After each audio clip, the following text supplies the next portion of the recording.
2024 সালের 2রা আগস্ট জুলাই আন্দোলনের এই দিনে দেশব্যাপী ব্যাপক বিক্ষোভ সংঘর্ষের মধ্যেই আসে বৈষম্য বিরোধী ছাত্র আন্দোলনের নতুন কর্মসূচি। পরদিন 3রা আগস্ট সারা দেশে বিক্ষোভ মিছিল এবং 4ঠা আগস্ট থেকে সর্বাত্মক অসহযোগ আন্দোলনের ঘোষণা দেন সমন্বয়করা। সারা দেশে সংগঠিত হত্যাকাণ্ডের প্রতিবাদ এবং তৎকালীন ফ্যাসিস্ট প্রধানমন্ত্রী শেখ হাসিনার ক্ষমা চাওয়া সহ 9 দফা দাবিতে এ কর্মসূচি ঘোষণা করা হয়। বিস্তারিত এমদাদুল হক খানের প্রতিবেদনে। 2024 সালের 2রা আগস্ট দিনটি ছিল শুক্রবার। ঢাকা সহ দেশের বিভিন্ন জেলায় জুমার নামাজের পর আইনশৃঙ্খলা বাহিনীর দমনপীড়ন এবং ফ্যাসিস্ট আওয়ামী লীগের হাতে সংগঠিত হত্যার বিচারের দাবিতে হাজার হাজার মানুষ ও শিক্ষার্থীরা রাজপথে নেমে আসেন। রাজধানী ঢাকা থেকে শুরু করে দেশের বিভিন্ন বিশ্ববিদ্যালয় ও জেলায় জেলায় বিক্ষোভ মিছিল ও সমাবেশ করেন শিক্ষার্থীরা।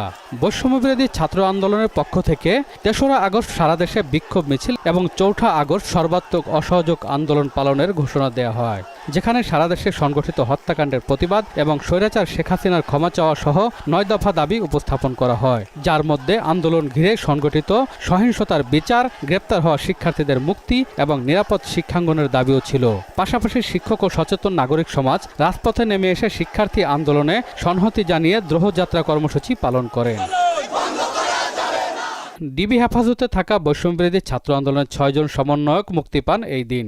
তারা জানান, ডিবি অফিস থেকে তাদের দিয়ে যে কর্মসূচি প্রত্যাহারের বিবৃতি দেওয়া হয়েছিল তা তারা স্বেচ্ছায় দেননি। সোচ্চার হয়েছে আর তাকে কেউ দমায় রাখতে পেরেছে, এটা কখনো হয় না। এদিকে দেশের বিভিন্ন স্থানে আইনশৃঙ্খলা বাহিনীর সঙ্গে উত্তেজনা তৈরি হয়। কোথাও কোথাও সংঘর্ষ, ধাওয়া পাল্টা ধাওয়া ও টিয়ার সেল নিক্ষেপের ঘটনা ঘটে। আন্দোলন আরও বিস্তৃত হয়ে সাধারণ মানুষের মধ্যেও আলোচনার কেন্দ্রে চলে আসে। ঢাকা সহ অন্তত 5 জেলায় পুলিশ ও তৎকালীন সরকারি দলের নেতাকর্মীদের সঙ্গে আন্দোলনকারীদের তীব্র সংঘর্ষ হয়। হবিগঞ্জের সংঘর্ষের মাঝে পড়ে একজন শ্রমিক নিহত হন। দেশ জুড়ে প্রায় 370 জন আহত হন।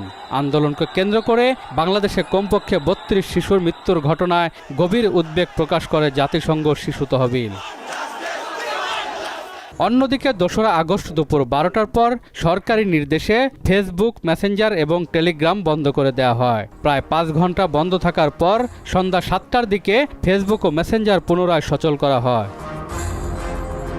পরিস্থিতি বেগতিক দেখে তৎকালীন প্রধানমন্ত্রী শেখ হাসিনা আন্দোলনকারীদের সঙ্গে গণভবনে সংলাপে বসার আগ্রহ প্রকাশ করেন, যদিও সমন্বয়কেরা এই প্রস্তাব সরাসরি প্রত্যাখ্যান করে দেন। তারা স্পষ্ট ঘোষণা করেন, রক্তের উপর দাঁড়িয়ে কোনো সংলাপ হবে না। তারা সরকার পতনের 1 দফা দাবির দিকে ধাবিত হন।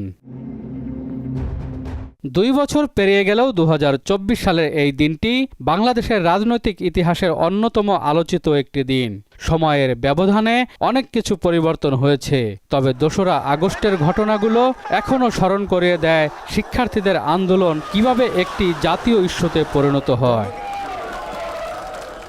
এমদাদুল হক খান, মহানা সংবাদ, ঢাকা।